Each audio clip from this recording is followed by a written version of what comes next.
Hello everyone, welcome back again to this live section. Thank you so much for being with me. So guys, we're actually going to dissect to what we really have for today. So if you're doing anything at the moment, can you just leave it and come and listen to me? Then after you can go back, and continue whatever you're doing. So guys, let's go on.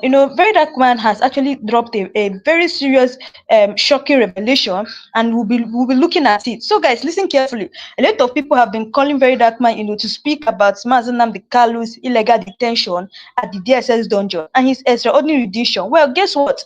He finally did. So I'm supposed to actually play the video, but because of some certain things, I won't want to play Very Dark Man's video here. So I'll be telling you guys what Very Dark Man said about Mazen Namdekalu, and there was no sugarcoating or no holding back of words in what he said. Like I always told you, the October 10th case is going to be a deciding factor, not just for Nnamdi Kanu, but for the entire Southeast and honestly for Nigeria as a whole. What happens that day will change everything. But before we dive deep, if this is the first time here, please do well, to subscribe to this channel and turn on the notification bell. So guys, let's go on. Now let me take you straight into what Vedak Man said. Vedak Man said that this whole Mazen Nnamdi Kalu's matter is very complicated. It's complicated because his people are divided. You understand? They are really divided. The Igbo people are divided. That is why you see Mazen Nnamdi Kalu is not yet released. Ask yourself, how many people in the Southeast, I mean influential people in the Southeast, has ever come out to speak on the release of Mazen Nnamdi Kalu? None, right? None has come out to speak about it. So that's why Vedak Man say that Mazen Nnamdi Kalu's case is a complicated case.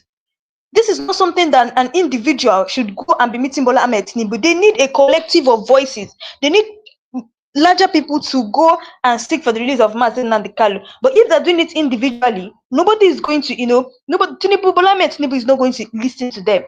So he said that this Mazen Nnamdi Kalu's case is very complicated. The people shouting on social media every day, posting free Kanu, are different from the people who actually have the power to make sure the government releases him. And here's the bitter truth: those powerful people, the ones who can truly influence his freedom, are not even pushing for him. That's exactly what Very Dark Man said. And honestly, he's not wrong. What Very Dark Man said, he's not wrong at all. Very Dark Man said that the people who are supposed to, release Mazen Nnamdi Kalu are different from the people who are shouting on social media, tagging free Mazen Nnamdi Kalu. They are different. And that's the bitter truth. The most influential people in the Igbo land are not even agitating for the release of Mazen Nnamdi Kalu. And Very Dark Man said, in order for them to release Mazen Nnamdi Kalu, they need a collective voice. It's something that they need to, gather voices together. Don't forget that they charged him for treason. So, people are afraid to speak, especially when it comes to the Igbo side. They're afraid to speak concerning Mazen Nnamdi Kanu because they feel that if they speak, maybe they'll stop benefiting something from the government. That is why you see many Igbo people are not even agitating. Many Igbo leaders, influential people in Igbo land, are not agitating for his release because they're benefiting a lot of things from the government. And it's the bitter truth. What Vedak Man said there is the bitter truth. Don't forget that this Very Dark Man is from Benin, but see what he has to say about the Igbo people. The Igbo people don't care about their brothers. Very Dark Man said it. They don't care about their brothers. They only care about what they're benefiting from the government. It's so sad. You see, when it comes to Nnamdi Kanu's unconditional release, there is one big problem. We don't have one voice. Look at our so-called leaders, our senators, our House of Rep members, our political influencers have how many of them have come out together to demand Kanu's release? How many of them have come out?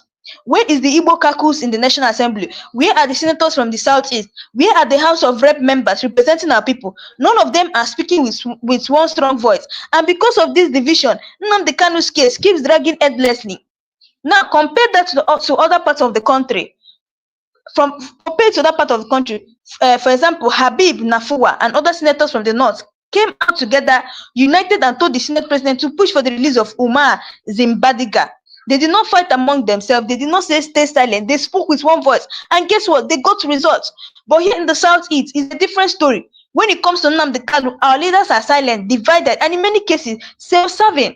That is why Very Dark Man calls Nnamdi Kanu's case complicated, because the real power brokers, the ones who hold actual force is in Abuja San, are either quiet, neutral, or even working against him. Now, let's be real. Why are so many Igbo politicians silent on Nnamdi Kanu? These are the three major reasons why Igbo politicians are silent on Mazi Nnamdi Kanu's case. Number one is fear of Abuja. Many of them are scared of losing their political positions or federal appointments if they openly demand Kanu's release. Number two is personal interest. Some leaders put their pockets and power above the freedom of their people. Number three is internal politics. Believe it or not, there are Igbo politicians who see Nnamdi Kanu as a threat to their political ambitions, so they would rather keep him detained. While other regions fight for their own, many of our leaders are busy protecting themselves. And that's why October 10th is very important, is a deciding factor. The ruling on Nnamdi Kanu's case could change everything. If the court orders his unconditional release, it will be a victory for justice, freedom, and democracy. But if the court fails again, it means we are entering a new, more dangerous phase, one that could shape Nigeria's future for years to come. What do you guys really think about what Very Dark Man said? Very Dark Man told us that the reason why Mazi Nnamdi Kanu is not released today is because even the most influential people in Igbo land, the most influential people in Igbo land are not agitating for his release. They're afraid of if they talk about Mazi Nnamdi Kanu, maybe they'll stop benefiting what they have been benefiting from the government over the years. So, guys, listen carefully. The battle for Nnamdi Kanu's freedom has reached a critical stage, and now Very Dark Man has finally spoken up, and what he said is shocking. Why Very Dark Man says Very Dark Man says Kanu's case is complicated because the silent betrayal by Igbo leaders. Look at the way the North are fighting as one, while the East remains divided. What is at stake on October 10th, and what does this mean for the future of Nigeria? That's what we'll be talking about now. So this whole Nnamdi Kanu's matter is very complicated, just like the way Very Dark Man said. He said it's complicated because his people are divided. All these people that you see that are shouting, "Oh, release Mazi Nnamdi Kanu," they are different from the people who have the power, to release Mazi Nnamdi Kanu. The question is, where are our Southeast senators? Where are the House of Rep? Where are the so-called Igbo caucus in the National Assembly? Why haven't they come out united to push for a motion demanding his freedom? Instead of standing together for people, many of them are silent, neutral, or even working behind the scene to make sure that they keep Kanu locked up. Some of these senators see Mazi Nnamdi Kanu as a threat to their political ambitions. This is why Very Dark Man said the case is complicated because the real power brokers in the East are divided and what's compromise. Look at when you go to the North, anytime the North are always coming out together in one voice. They're only speaking with one voice. Guess what happened within weeks? Pressure was mounted and Umar walked free. But here in the Southeast, our senators are silent, our governors are mute, our reps are divided, and our political elites are protecting their position instead of their people. Why the North protect their own, the East betrays their own? And these are the many reasons why the Igbo people are silent to date. Fear of Abuja. Many positions in the East owe their positions to federal connections. They fear losing appointment, contracts, and funding if they openly will support Kanu. Some leaders are more loyal to their pocket than to their people. They prioritize political alliances and business deals over justice. Believe it or not, some Igbo politicians see Kanu as a threat to their political ambition, just like I told you guys. A free Kanu could shift the power balance in the Southeast, and they don't want that. Now, the fight has gone beyond Nigeria. Amnesty International, Human Rights Watch, and other global bodies have condemned Kanu's detention and called for his release. United Nations experts have described his extraordinary detention as a violation of international law. Even the US Congress has debated the human rights abuse linked towards Kanu's detention. Yet, despite all this international pressure, our leaders remain silent. Mark my words today, October 10th is going to be a turning point. If the court orders his release, it will restore hope for justice and unity. But if the court fails again, expect massive unrest, protests, and possibly international sanctions. This date isn't just about Mazi Nnamdi Kanu, it's about human rights, self-determination, and the future of Nigeria. Let's be clear, this is not just about Kanu anymore. This is about a people versus the system. The government wants silence, the people want justice, and right now the only way forward is unity. If the East does not unite, the system will keep exploiting division to delay justice indefinitely. That is just it. I will always tell you guys that, you see, on 10th October 2025, on 10th October 2025, it's going to mark a new point for Mazi Nnamdi Kanu. It's a time that they have to understand that democracy is still in Nigeria, because a lot of things is going to be happening. Yes, a lot of things is going to be happening. People are still coming out to speak about the release of Mazi Nnamdi Kanu. You guys heard what Very Dark Man said. Very Dark Man has also come out to speak. This Okon of Lagos, if you guys follow my channel, you guys will see where I talked about Okon of Lagos. He came out to talk about also the release of Mazi Nnamdi Kanu. Now, Very Dark Man said Nnamdi Kanu's case is complicated because people are divided. Those shouting on social media are not the ones with real power, and those who actually have influence are not even pushing for him. This statement has opened wounds because it reflects the truth many refuse to admit. Whether you like Very Dark Man or not, he's still saying the truth.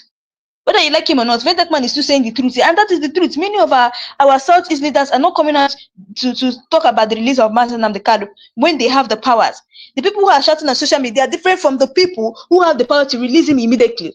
The question is, the bitter truth about Igbo leaders that we need to hear is that they don't care about their own people.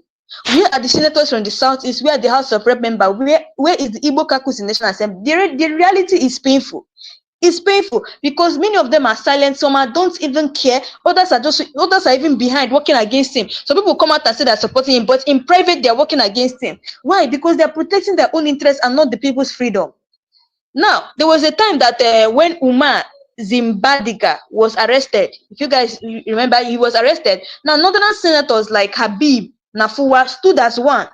They met the Senate president, pushed hard, and got him released quickly. They came together as northerners and spoke to the Senate president, and immediately they released him. Now let's compare it to Mazi Nnamdi Kanu's case. The South is divided. Governors are quiet, senators are scared, House of Members are inactive. Why the North protects their own, the East betrays its own. That is the harsh reality. There was a time I was telling people here about what the Southeast leaders are doing. It's very, very bad. It is very bad. You see, they don't even support their brothers at all. Anytime I see somebody saying, oh, the Igbos are full of betrayal, I'm not surprised because take a look at what is happening. And this is the reason why Bola Ahmed Tinubu is not even talking or putting so much pressure in the release of Mazi Nnamdi Kanu, because even his own brothers who are influential in the Southeast are not even talking about his release. I will not want to even call names here. Like, there are many of influential people in the Southeast that they're not agitating for the release of Mazi Nnamdi Kanu, which I'm not going to call names. So now these are the reasons why Igbo leaders betray Nnamdi Kanu. 3 powerful reasons. They know many Igbo politicians depend on federal appointments and contracts. They won't risk offending the president. Instead of fighting for freedom, they focus on personal gains, endorsement, and power retention. They all think about this political selfishness. It's what is inhabiting in Igbo people. Instead of them fighting for freedom, they are focused on what their personal gains. They focus on endorsement. Oh, we're going to really get endorsement. So let's not really talk about Mazi Nnamdi Kanu. If you talk about Mazi Nnamdi Kanu, he will spoil plans for us. Some people feel that Mazi Nnamdi Kanu is a plan spoiler. That is why you see they don't talk about him. You don't like they're afraid of anything. No, they're only afraid that if they talk about it, they may lose their endorsements, they may lose their business plans, and others. So some see Nnamdi Kanu as even a threat. They fear a free Kanu could dominate Southeast politics and reduce their influence. They feel that once Mazi Nnamdi Kanu is released, that he's going to dominate Southeast politics and even reduce their influence. This isn't just a legal issue; it's a human rights crisis. Inside the DSS detention center, Nnamdi Kanu is allegedly subjected to extreme isolation, restricted medical care, psychological torture, denial of family access. Amnesty International and Human Rights Watch have repeatedly condemned this condition, calling them inhuman. This case has gone global. United Nations experts describe Kanu's extraordinary rendition as illegal. European Union observers have raised concerns over due process violation. The US Congress has held closed-door discussions on Nigeria's handling of Kanu, but despite these global outcries, many Igbo leaders remain silent. Now, behind the scenes, there's a powerful cabal controlling decisions. Their strategy is simple: keep Kanu detained to weaken IPOB, reduce Eastern bargaining power, and maintain federal world dominance. That is why every legal victory for Kanu is met with fresh delays. It's a deliberate game of stalling justice. Sometimes I keep asking myself the reason why they still keep detaining this man. And it came to my notice that they know why they're detaining him. They want to make sure that they weaken IPOB, reduce Eastern bargaining power, and maintain federal dominance. That is what they want to do. This is the game that they're playing in order to weaken the indigenous people of Biafra. Everything now leads to October 10th. This isn't just another court date, it's a deciding moment. You see this on 10th October, if the judge try to postpone Nnamdi Kanu's case again, there's going to be a serious problem because the indigenous people of Biafra is going to protest massively. If Kanu is released, it restores faith in justice. If he remains detained, expect massive protests. Like I always told you guys, if they try to detain this man after 10th October, if they don't give judgment after 10th, a fair judgment after 10th October, be ready for a massive protest. Nigeria should be ready for a massive protest. International backlash and heightened regional tension. October 10th could change Nigeria forever. Millions of young Nigerians, especially in the southeast, are watching closely. They feel betrayed by politicians. They feel marginalized by the system, and they see Kanu's case as a symbol of freedom versus oppression. If the government ignores the youth voice, it risks triggering a new wave of agitation. Look at how other regions are handling their issues. The North fight as one family. The Southwest closes ranks to protect their interests. But the Southeast divided voices weakened with influence. Until Igbo's leaders unite, they keep losing at the negotiation table. I always say it. Until the Igbos come together and unite, they keep losing at the negotiation table. There's always a media blackout mainstream platform. There's always a media blackout. Mainstream platforms are afraid to cover Kanu's case openly, fearing government backlash. There are so many media mainstream that are afraid to cover Kanu's case. That is why I like myself. I talk the truth and I state the fact. I state the fact. That's why independent YouTubers like us are so important, because we say what others won't say. That's it. I say the fact about Nnamdi Kanu. Now, across the Southeast and diaspora communities, there are daily protests. Lawyers are filing new petitions. Human rights groups are issuing a global alert. The longer Kanu stays detained, the louder the anger grows. Where is Governor Charles Soludo? Where is Ohanes and Igbo? Where are the Eastern governors? They promise to speak up, but most are playing safe politics. This silence is fueling frustration among the people. This case is bigger than one man. For millions, Kanu represents freedom, justice, self-determination. Detaining him has become symbolic oppression, and that's why this fight is far from over. So guys, where do you guys really stand? Do you agree with what Very Dark Man said, that division is killing us Igbo people? Do you believe our leaders have betrayed Nnamdi Kanu and the entire Southeast? I would really love to know your thoughts in the comment section. And also guys, please don't forget that we normally use this platform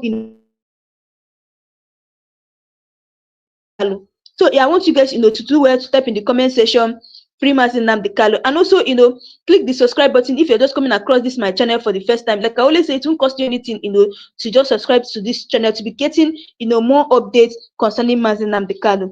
So guys, let's go on. Now, before understanding the silence of Igbo leaders, we must first know why Kanu scares Abuja. He successfully mobilized millions without any political structure. IPOB built a global support base across UK, US, Canada, and EU. Abuja fears that a free Kanu would trigger a fresh wave of Biafra referendum. Intelligence reports allegedly rank him among the top 3 most influential Nigerians alive. This is why the DSS will never release him easily unless internal forces push harder. Sources inside the National Assembly claim there have been closed-door meetings between the presidency, the National Security Advisor, certain Southeast governors, and Ohanes and Igbo leadership. In these meetings, Kanu's release is always discussed, but Northern power brokers insist he remains detained indefinitely. Remember Habib Nafua, the Northern senator who faced charges under anti-terrorism laws. Within 72 hours, Northern senators united. They pressured the Senate president. Within 2 weeks, Nafua was released and charges withdrawn. Meanwhile, Nnamdi Kanu has spent over 3 years in DSS custody, more than 3 years, like 6 years in DSS custody. Now, the North, this is the lesson you guys need to learn. The North protects their own, the East abandons their own. The silence is not ordinary, it is strategic fear. Federal contracts worth billions are at stake. Many leaders have pending corruption cases. Abuja allegedly threatens to reopen EFSS files if they oppose federal directives. Some have secret deals to secure their political ambitions in 2027. Kanu's freedom would destabilize their plans, so they stay quiet. Now, this is DSS Project Silence. According to leaked documents, the DSS allegedly runs an internal project silence strategy, keep Kanu isolated and disconnected, control media narrative by censoring mainstream outlets, blacklist pro-Kanu journalists from press briefing, sponsor fake divisions within IPOB to weaken the movement. This is why you barely hear credible news about Kanu in traditional media. Ohaneze Ndi Igbo publicly claims to support Kanu's release, but behind closed doors. So members allegedly submit intelligence report to Abuja. They fear Kanu's rising popularity would dismantle their influence. They use soft statements while secretly ensuring nothing changes.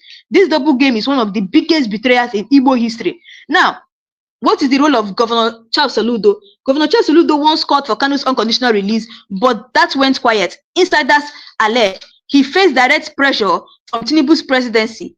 Federal funding of Anambra project was threatened. Soludo allegedly agreed to step back until after 2025 election. This shows how federal leverage is used to silence Eastern voices. The Northern political strategy, the Northern elite view Kanu as a direct threat to oil revenue control, a symbol of Eastern resistance, a potential rally point for South-South alliance. By keeping Kanu detained, they buy time to consolidate oil block control, weaken IPOB grassroots network, divide Southeast leadership permanently. The October 10th showdown, all eyes are on October 10th, but here's what is really happening. The DSS is preparing new charges to prolong detention. Kanu's lawyers are planning a multi-court offensive, including the ECOWAS court. International observers will attend the trial. IPOB factions are preparing mass protests worldwide. This could become the biggest political showdown of 2025. Kanu's legal team has filed petitions at United Nations Human Rights Committee, African Commission on Human and People's Rights, International Criminal Court, ICC. These petitions accuse Nigeria of illegal extraordinary rendition, violation of fair trial rights, torture, and inhuman treatment. If the ICC escalates this, the top DSS and FG officials could face personal sanctions. Most DSS leadership positions are dominated by northern officers, giving Abuja an intelligence advantage. Pro-Kanu activists are monitored globally. Diaspora protests are infiltrated. Funding channels for IPOB are tracked and disrupted. This is why IPOB struggles to maintain unified strategies abroad. Powerful figures around the presidency, popularly called the Kaaba, have one goal, and their goal is keep the East politically weak until after 2031. Their fear is that a free Kanu could trigger a Biafra referendum, forge an Igbo South-South alliance, challenge Northern dominance in resource control. This is not just about Kanu, it's about Nigerians' power balance. Nigerian mainstream media rarely covers Kanu's case in depth. Why? Federal government allegedly issues on unofficial press blacklists. Media house risk losing broadcast license. Journalists face harassment and arrest. That is why YouTube has become the new frontline for Kanu supporters. Another reason Kanu's case is stalling in division inside IPOB. Multiple factions fight over funding control, disagreement on strategies weakening lobbying power. Abuja exploits these divisions to delay Kanu's release. Across the Southeast, youths are frustrated with politician silence, angry about security crackdown, losing faith in democratic solutions. If Kanu isn't released soon, this anger could erupt into a fresh wave of agitation, stronger than before. Today, Kanu is no longer just a Nigerian activist. He's a global symbol of self-determination, resistance against oppression, minority rights struggles worldwide. His detention has internationalized the Biafra question more than ever before. Keeping Kanu detained comes at a cost, and these are the economic implications of keeping Kanu detained. It comes at a cost, and there are billions lost due to insecurity in the Southeast. Massive investor flight from Anambra, Imo, and Abia. Federal allocations increasingly diverted to security oppression. A prolonged standoff could cripple the region's economic growth entirely. Now, the Northerners, and this is the Biafran fear. Abuja believes that if Kanu is released, IPOB could push for a referendum date, form alliances with South-South oil-producing states, demand greater revenue autonomy. This explains why federal powers are blocking every legal victory. Now, I'm telling you guys the role of UK and US. Because Kanu holds British citizenship, the UK faces diplomatic pressure to intervene, while US lawmakers are increasingly sympathetic to IPOB cause. Expect greater foreign involvement after October 10th. Now, Igbo leaders' final chance. October 10th will test Igbo leaders. Would they stand with Kanu or would they side with Abuja? Would they demand his freedom or protect their contract? History will remember their silence or courage. Yes, history is really going to, remember their silence and courage. So, guys, let's go on. Please don't forget, to type in the comment section, free Nnamdi Kanu, because we use this platform to agitate for the release of Nnamdi Kanu. So, let's go on. Now, this is very dark man shocking revelation. Very Dark Man has spoken, and whether you agree with him or not, whether you like Very Dark Man or not, one thing he said is true. He said Nnamdi Kanu's case is complicated. Why? because there's no unity. The people shouting on social media are not the ones with real power. The ones who can make us influence Senate motions and pressure the presidency, they are all silent. Now, when we trend hashtag and protest online, the real decision makers are playing politics with Kanu's life. Igbo leaders deafening silence. Ask yourself, where are the Southeast governors? Where are the senators, the House of Rep members, the ministers, the political appointees from Igbo land? Why hasn't the Igbo caucus in the National Assembly moved a joint motion demanding Kanu's unconditional release? When it comes to approving billions for fuel subsidy, they unite. When it comes to sharing political appointment, they unite. But when it comes to the freedom of their own brother, silence everywhere. Northern unity versus Igbo division. Look at what happened with Umar Zambadiga in the north. Habibi, Nafuwa, and his fellow northern senators came out together. They spoke in one strong voice, approached the Senate president, and demanded his release. No betrayal, no divided interest, and no fear. But in the southeast, everyone is pulling in different direction. Some want Kanu freed, some secretly want him jailed, some are scared of Abuja, others are busy negotiating political appointment. This lack of unity is one of the biggest weapons being used against Nnamdi Kanu. This is the fear factor. Many Igbo politicians are afraid that and that fear is controlling their silence. Their fear is losing federal appointments, being blacklisted in Abuja, losing access to contract allocations and funding, being tagged as terror sponsors if they openly support Kanu. But so instead of fighting, they hide behind silence and excuses, leaving the burden on ordinary world people. The federal government silence strategy. Make no mistake, Abuja is watching the division closely. They know if the entire Southeast came together with one voice, Nnamdi Kanu would have been freed by now. So they exploit the disunity, delay tactics in court, appeals upon appeals to frustrate his lawyers, divide and rule strategies upon Igbo leaders. That is why October 10th is so critical. It's not just about Kanu. Yes, it's not just about Kanu. It's about whether the Southeast can stand together or remain divided forever. International pressure is growing. While Igbo leaders are silent, the world is not. Human rights organizations like the Amnesty International, Human Rights Watch, and even some foreign embassies have called for Kanu's unconditional release. But here's the problem. International voices only succeed when local leaders push alongside them. Without a united Igbo front, the Nigerian government has no incentive to act. Now, this is Very Dark Man's hidden message that you guys don't know. When Very Dark Man said Kanu's case is complicated, he wasn't just talking about politics. He was exposing betrayal within the Igbos. Some of the people closest to Kanu, some of the ones claiming to fight for Biafra, some of the so-called activists shouting on social media are secretly working with the government to keep him where he is today. This is the bitter truth nobody wants to hear. But Very Dark Man has come out to say it. So whether you like him or not, Very Dark Man is still saying the truth. Now, October 10th, the deciding day, everything now comes down to October 10th. The court date is not just another adjournment, it's a tipping point. If the court rules in Kanu's favor, it will reshape Nigerian politics. It will strengthen IPOB's international case. It will force the government to rethink its strategy. But if the court rules against him, expect wider protests across the Southeast. Expect international lawsuits and expect the issue to drag on even longer. The call for one voice, the truth is simple. Until Igbo leaders, governors, senators, rep, and traditional rulers and activists come together in one voice, Nnamdi Kanu's freedom will remain a dream. This is the time for unity. This is the time to put political interest aside, because history will not forgive anyone who stayed silent while their brother suffered. No, history will never forget.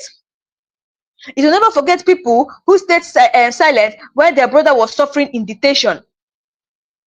So guys, please, if you know you're just coming across my channel for the first time, please, like I always say, it's not going to cost you anything more than just click subscribe button and turn on the notification button to be getting the latest news on this channel and latest update about Nnamdi Kanu on this channel. So please, also do well to type in the comment section free Nnamdi Kanu and tell me what is your opinion about what Very Dark Man has said concerning the Igbo people. The way Very Dark Man said that the Igbo people are the ones that are causing the detention of Nnamdi Kanu. He said it. He said that if they wanted Nnamdi Kanu to be released a very long time ago, they would have done it.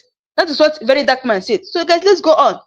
Now, Tinubu silent power game. Let us talk about Bola Ahmed Tinubu and the silent chess game around Nnamdi Kanu's detention. Tinubu understands one thing clearly. Nnamdi Kanu is a political bomb. If Kanu is released today, it empowers IPOB and boosts Biafran's agitation. If he's kept behind boys, Tinubu risks alienating the entire world, Southeast. This is why Tinubu strategically silent, watching, calculating, and waiting for the perfect trade-off. Some insiders claim Kanu's case is being used as a political leverage to bargain with Igbo politicians ahead of 2027 election. That's the hidden card Abuja is playing. Secret deals among Igbo leaders. Here is the bitter pill. Some Igbo politicians don't want Kanu out yet. Why? They feel that once he's free, he exposed their backroom deals. They benefit from federal contracts and appointments under the current status quo. Some secretly promised Abuja they will keep IPOB agitation low in exchange for personal political favors. That's why you see silence in the Southeast Senate calculus. That is why no joint motion has been passed in Abuja. That's why unity is a dream, because some are eating from the very system holding Kanu hostage. How Buhari's era still haunts Kanu's case. Don't forget, the entire saga started under Buhari's government. Kanu was illegally renditioned from Kenya in 2021, a clear violation of international law. Now, even though Buhari is out, his security architecture remains intact. The DSS structure hasn't changed. The judge hearing Kanu's appeals were appointed under Buhari. The Northern power blocks who see Kanu as a threat are still very active. This means Tinubu inherited a political land ban, one he can't diffuse easily without angering some very powerful word foxes. The legal web around October 10th, the October 10th court session isn't just about Nnamdi Kanu, it's about three big legal questions. This is the first question. Was he renditioned from Kenya legal under Nigerian and international law? The second question is, does the Nigerian courts even have justification to continue his trial? The third question is the federal government violating its own constitution by keeping him detained? If the judges answer in Kanu's favor, Abuja will face massive embarrassment both locally and internationally. If they don't, expect the case to escalate to the Supreme Court, and even the Hague's International Criminal Court could get involved. International pressure intensified. The world is watching Nigeria closely. The world is watching Nigeria closely right now. Amnesty International has repeatedly called Kanu's detention unlawful. The UN Working Group on Arbitrary Detention has demanded his immediate release. Several US Congress members and European MFS have raised concerns about human rights violations in his case. But here's the problem. Abuja knows foreign pressure alone isn't enough without Igbo leaders joining forces and making internal noise. The government feels no real political cause for keeping Kanu detained. IPOB's futures was strategy. Within IPOB itself, there's a serious internal crisis. Some factions want peaceful legal approaches, others demand street protests and civil disobedience. There are even whispers that federal agents have infiltrated IPOB rank, showing divisions were deliberately. This is the result. Instead of one coordinated pressure campaign, we have shattered voices, making it easier for the government to ignore them. Now, this is Very Dark Man's message to the streets. Very Dark Man's statement wasn't just an observation, it was a wake-up call. He's basically saying, you can scream on social media all day, but if the people with real power stay silent, nothing will change. And he's right. Unto the senators, governors, and House of Rep members and traditional rulers, take collective action. Online campaigns only won't free what? Kanu. The bigger 2007 picture, make no mistake, Kanu's freedom is not tied to 2007 presidential politics. Tinubu wants to secure Southeast votes without alienating the North. Northern power blocks want to keep IPOB agitation under control. Igbo politicians are trading loyalty for influence behind closed doors. That's why October 10th is bigger than one man. It's a litmus test for Nigerian democracy, unity, and what future stability. What happens if Kanu is freed? If the court orders his release on October 10th, IPOB will gain massive strength overnight. Expect a surge in referendum campaigns across the Southeast. Abuja will face international scrutiny and domestic backlash for detaining him this long. Tinubu's government will have to rethink its entire Southeast strategy. But if his denied bail or judgment,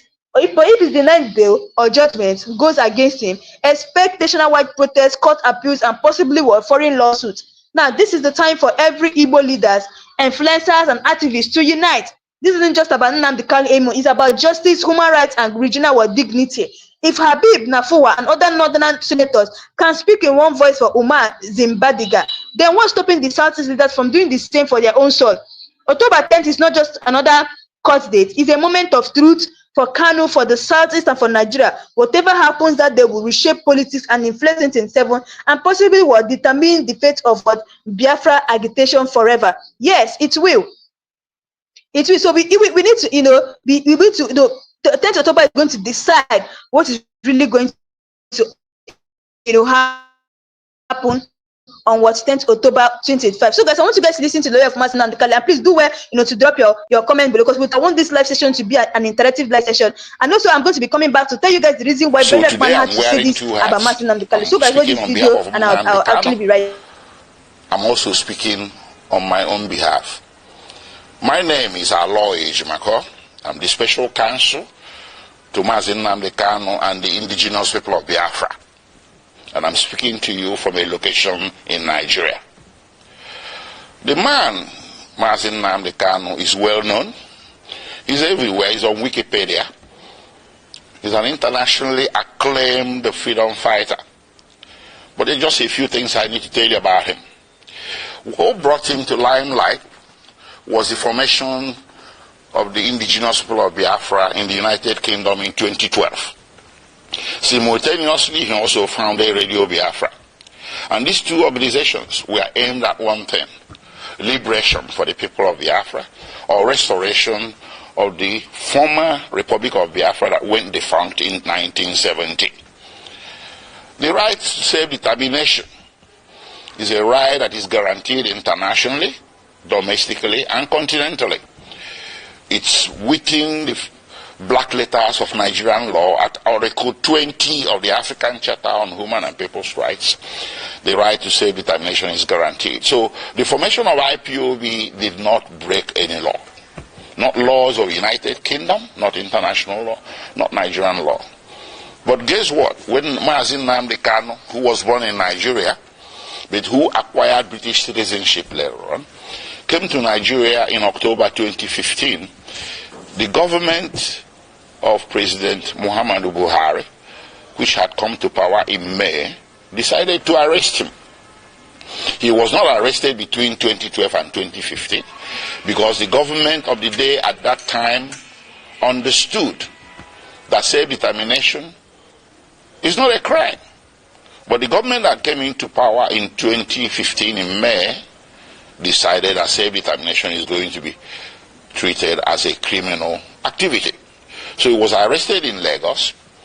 He was charged for treason, also for insulting the president and illegal importation of radio equipment. 3 charges. The treason one, they split it into 2, treason by himself and treason by conspiracy. This thing went on from 2015 until April 2017, when he was eventually granted bail. So he was detained for nearly 18 months. After granting him bail, he returned to his ancestral home in the southeastern part of Nigeria, and he was enjoying his bail when suddenly, between 10 September and 14 September 2017, the Nigerian army, without any justification whatsoever, levied lethal, massive military operations against Nnamdi Kanu's ancestral home. That day, he was sitting at home with so many people, his family members, including his 2 elderly parents. The attack was lightning, it was a bleakridge, it was massive, and it was not the type of an attack you will expect a national military force to levy on a civilian location. But they did. At the end of the day, 28 people lost their lives. Nnamdi Kanu sustained injuries. His parents sustained injuries as well. But somehow, by the grace of God, they all managed to escape. From there, the rest is history. And because there was a national and international manhunt for him by the security forces, which rules of engagement was to shoot, not to maim. If you see Nnamdi Kanu, if you encounter him anywhere, shoot not to maim. Not to maim, but shoot to kill. That's what they went there to do on 10 September, but they didn't succeed. But it went on. They went on in a manhunt. So Nnamdi Kanu was forced to flee the municipal boundaries of Nigeria in search of safe haven overseas. Eventually, in May 2021, he settled in Kenya. He entered Nairobi and settled in Kenya somewhere. He never knew that Nigerian security forces, the international branch of it, were laying in wait for him. They led an ambush for him. So on 19th June 2021, he drove himself to Jomo Kenyatta International Airport on a personal errand. As soon as he drove into the parking lot and alighted from his vehicle, several well-armed security men suspected to be of a mixture of Nigerian and Kenyan security forces swooped on him, grabbed him, abducted him, and put him forcibly in a vehicle and drove away. Well, they didn't take him to the police station. They didn't take him to immigration because he was a foreigner. He should have been taken to immigration. They didn't take him to any official law enforcement facility. They took him to a secret location in Nairobi, a non-official secret location. So in effect, they disappeared him. And they kept him at that secret location for a whole 8 days. And those 8 days he endured horrendous torture. All these are matters of record between the various tribunals and courts before whom this matter has been brought. I cannot begin to give you all the details. Horrendous torture in violation of basic human rights, in violation of the laws of Kenya, Nigeria, and the international community. When Nnamdi Kanu was abducted on 19th June 2021, the proper thing that should have been done is to take him to a police station, from there to a court. And then if you wanted him back in Nigeria, you subject him to what is called extradition proceedings. This is a basic tenet of the law that you see in the laws of any nation. Kenya has an extradition act to which Nnamdi Kanu should have been subjected. But guess what? They didn't do that. They rather disappeared him for 8 days, tortured him to their heart's content.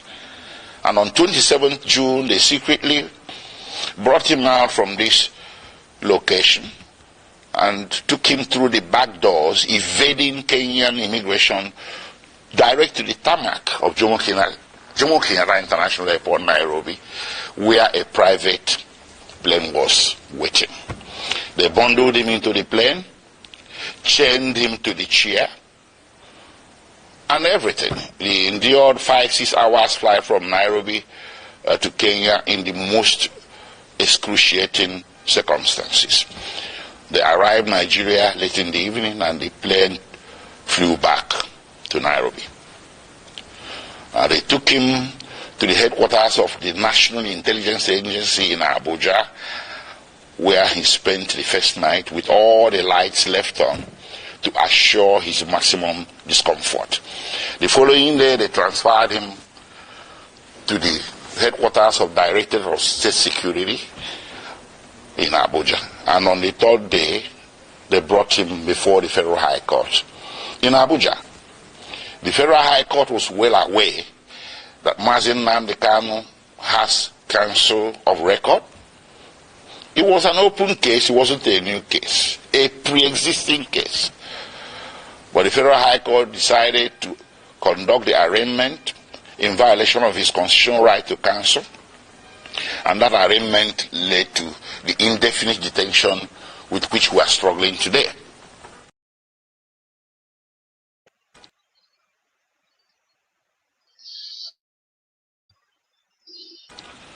Anyways, taking you back a few steps, the little military invasion of 2017 was not unrequited, judicially speaking. I took the matter before two tribunals, or a tribunal and a court. First, I took it to the African Commission on Human and People's Rights, which rendered a decision in March 2018 condemning the action and calling it a violation of the African Charter. And they wrote to the President of Nigeria, they wrote a letter to the President of Nigeria requesting him or directing him. They used diplomatic language, but the decision was there that what you did is wrong, so you need to roll it back. You need to reverse everything you have done, which includes declaration of IPOB as a terrorist organization and hounding their members as criminals. The African Commission held that what Nigerian government was doing was persecution, not prosecution. That the IPOB and its members simply possess an inconvenient political opinion which the Nigerian government was seeking to suppress by means of punishment of some sort. And they asked or directed Nigerian government to reverse itself. Nigerian government never did. Rather, it escalated. Well, subsequently, I went to a local court, a high court in Abia State in eastern Nigeria. I sued the Federal Republic of Nigeria, the Nigerian Army, and other parties who were confederates in that attack of September 2017. And in January 2022, fortunately for us, we won. The High Court made an order. The High Court reached a judgment that what happened to Nnamdi Kanu in September 2017 was a flagrant violation of his constitutional right to life and constitutional right to his privacy. And the court proceeded to make an order ordering the federal government of Nigeria or Federal Republic of Nigeria to pay him a compensation of 1 billion Nigerian naira, which is over $1 million US. The court also ordered the Federal Republic of Nigeria and the President of Nigeria to issue a public apology to be published in 3 national Nigerian newspapers to Nnamdi Kanu. None of this has happened. So we kept that aside. So when they brought Nnamdi Kanu forcibly from Kenya without extradition proceedings, I characterized it an act of extraordinary rendition. Initially, there was a misunderstanding, a broad, widespread misunderstanding by vast majorities of Nigerians who were mouthing the cliche, Nnamdi Kanu extradited from Kenya. No, that was wrong. He wasn't. I told people he wasn't. He was extraordinarily renditioned or rendered, and that is against international law, Kenyan law, and laws of the Federation of Nigeria. So while his criminal trial was making its way slowly at Abuja, with all the several amendments the government was bringing, they walked away from treasonable felony, insulting the president, importation of ready equipment, and bam, to terrorism. That's how it happened. And they did this 7 times. 7 amendments. If Nnamdi Kanu was guilty, why is it taking so long to bring him to trial between 2015 and today? That is 8 years. So what he's undergoing is not really a judicial trial. It's a trial by ordeal. Trial by fire. Imprisonment before conviction. They just want to get as many years of jail time out of him as possible because they know that with the evidence available, conviction will be impossible.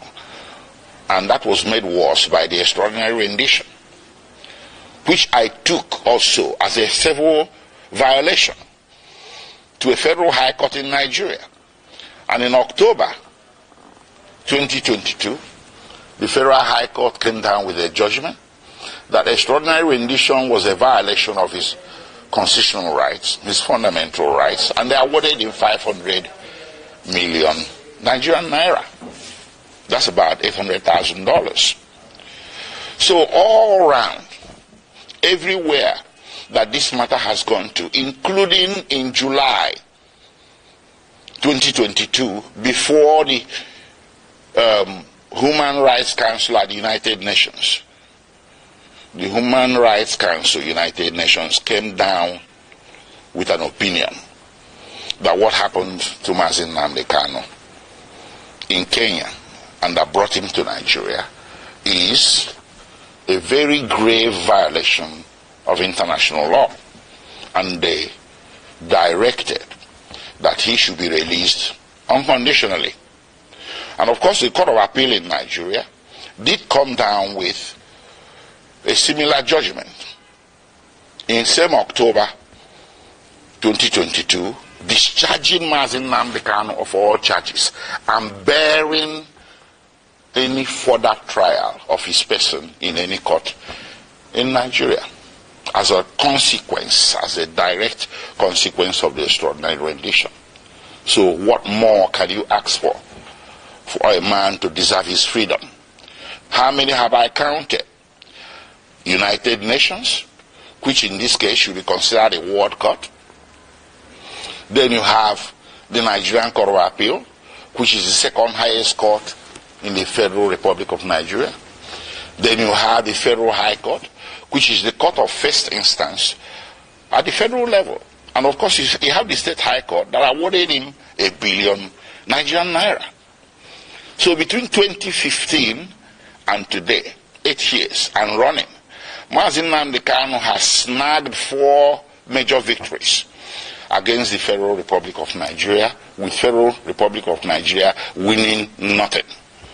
What more do you need as stark evidence, affirmative evidence that what is happening here, ladies and gentlemen, is an act of persecution, not prosecution? It's time to end it. On his behalf, I will ask all men and women of goodwill everywhere in the world to speak up. There was this saying about Jews. When they came for the Jew, you said nothing. When they came for the Jew, you said nothing because you're a trade unionist. Then when they came for the trade unionist, you say, well, I'm a scientist. You said nothing. They took the Jew, they took the trade unionist, and then when they came for the scientists, nobody spoke for you. Nnamdi Kanu is a poster boy for all the injustices that a great race, the Igbo people, and their cousins in the former eastern Nigeria have been subjected to since the founding of Nigeria. These injustices became more public because since 2015 they have been escalated. So how do you fight back? You fight back by telling the system, I want out. I want my own country is not a crime. It does not require a bullet. It doesn't require muscular military law enforcement. What it requires is sitting across the table and talking about it. A lot of nations have been founded on referendum. That's what Nnamdi Kanu and the indigenous people of Biafra were asking for. That led to all this conundrum, to all this saga.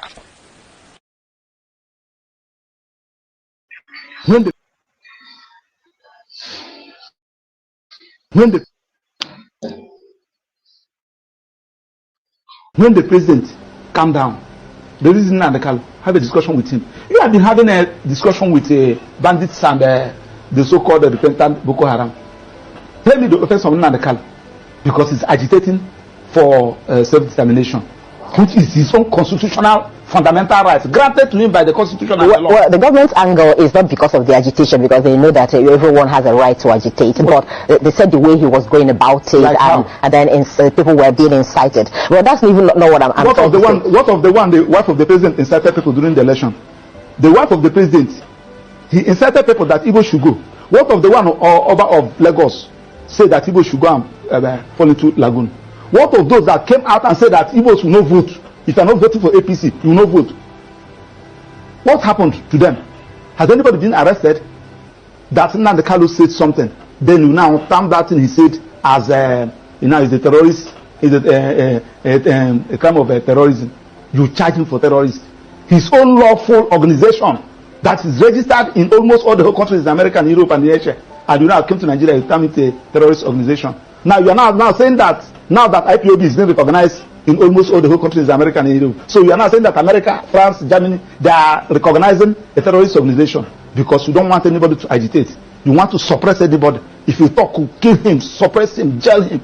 in a country that is predicated on a constitutional governance. It cannot work like that. Okay, let's get back to the ministerial nomination of Bianca Ojukwu, because you said he took away one from Anambra and brought in another. But remember that the president took away the minister based on the KPI results that came out, which he was not even the one, that did the evaluation. It was the result given to him with which he did that, meaning that if actually the minister had performed, above board in the KPI, they wouldn't have had any reason to remove her rather. Now, still on that ministerial list, we have 48 of them, am I right?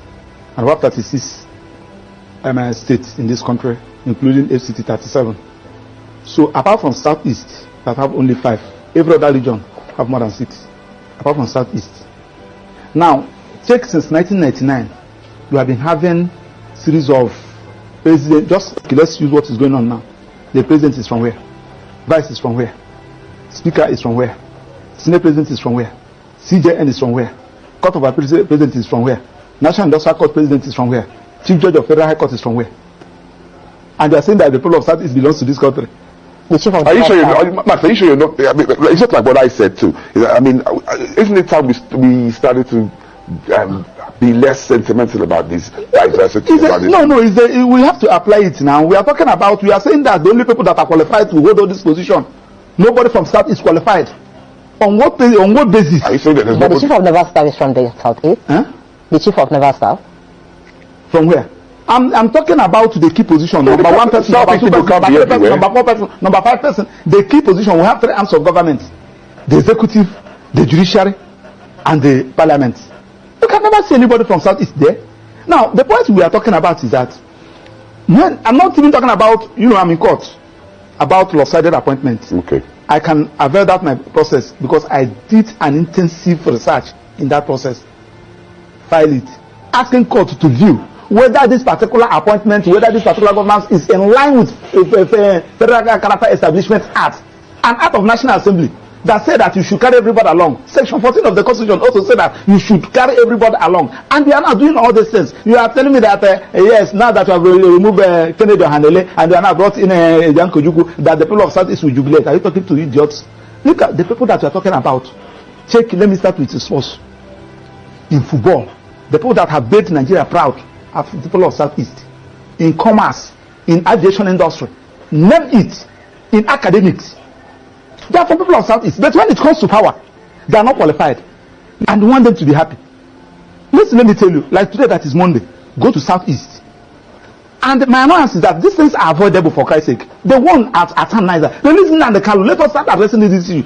This early morning, somebody sent me a clip, something they posted, that they said from, I think they said next week, maybe the next 2 weeks, that there will be nothing like federal courts in the whole of Southeast. What do I mean by federal courts? Federal courts, National Industrial Court is a federal court. Federal High Court is a federal court.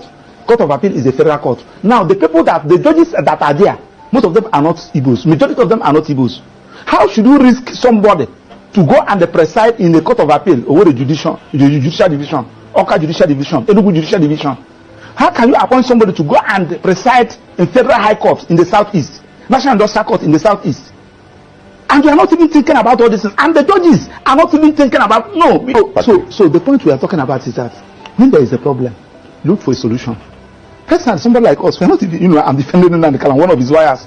So when they say so you people are not doing what you're supposed to do, the person that is calling you, don't even know him. He's using a hidden number to call you. You don't even know what you're talking about. Court. The only thing that you went to court and you were unable to bring Nnamdi Kanu out. You're not even safe. Okay, Maxwell, let me ask you this, because from what you're saying, I've also heard IPOB many times deny, allegations of being involved in some of the killings that happen in the Southeast and some of the, the ills that we see in the society. Even the sit-at-home in question, IPOB has also claimed that he has not asked anybody to sit at home.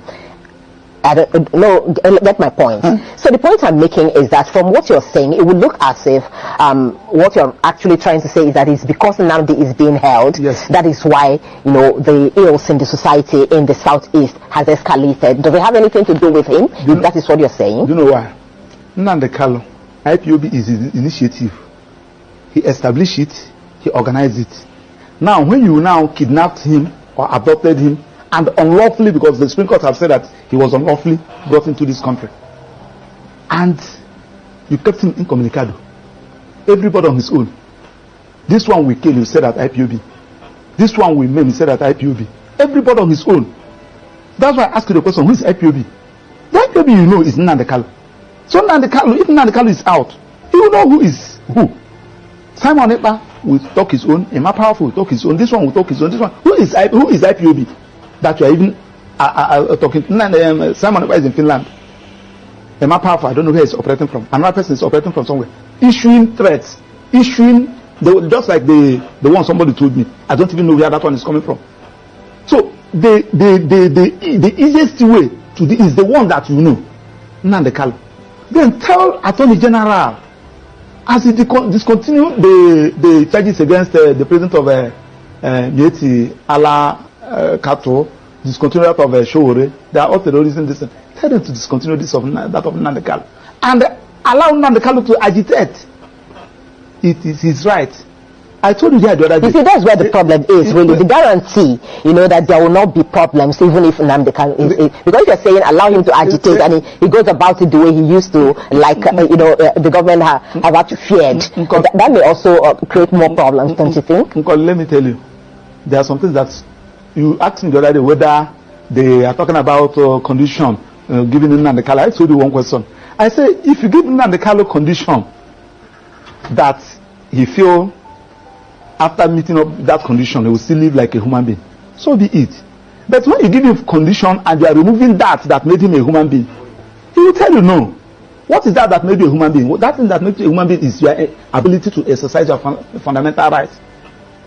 And when somebody said, now I'm going to employ you here, I will be paying you $500,000 every month, but you will not talk, you will not move out, you say, do away with your job. When somebody said, I'm going to release you, but I'll cut one of your hands, say no. The agitation for self-determination is a fundamental right. And if you people fail to understand it, I can agitate that I need the Republic of Maxwell. Yeah. It is my right. Anybody can agitate. I don't even need crowd to follow me. It is when you now feel that you have gotten the necessary need the necessary qualities, then so be it. It is now left for the president, who believe in democracy, who believe in government of the people by the people, to apply your initiative. What is the initiative? Release the person. Start addressing all those issues that gave rise to this agitation. It has been there. Uwazuke was agitating during Obasanjo. A lot of people were agitating. So now that you have arrested, you come down Uwazuke that time. Nnamdi Kanu came up. Now that you have arrested Nnamdi Kanu, Simon Ekpa is there. I think this data from Ned Nwoko was telling you that even if you arrest Simon Ekpa today, another Simon Ekpa will come out. So the issue there is that address all those issues. So for you, it's not about ministerial appointment. No. That one. Okay, that one is a complete distraction. That one should not even come in. Okay. After coming in now, let Bianca come and address the Igbos in Enugu. All right.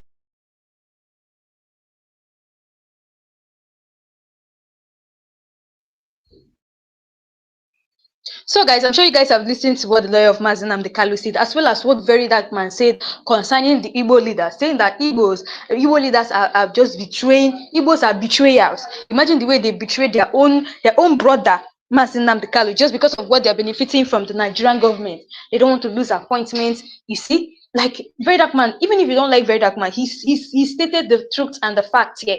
You guys heard him right, everything he said. So guys, that's all we have for today. Let me know your thoughts below. And also, if you know you're new to this channel, if you're just coming across my channel for the first time, please do well to hit the subscribe button and turn on the notification bell. Turn on the notification bell to be getting all the latest news in this channel. And also, don't forget that Nnamdi Kanu will be coming to court on the 10th of October 2025, and I'll be giving you guys latest updates concerning Nnamdi Kanu and everything about him. And also, please, if you know you're actually standing for justice, please do well to type in the comment section, free Nnamdi Kanu. So guys, thanks for watching. See you guys again in my next live section.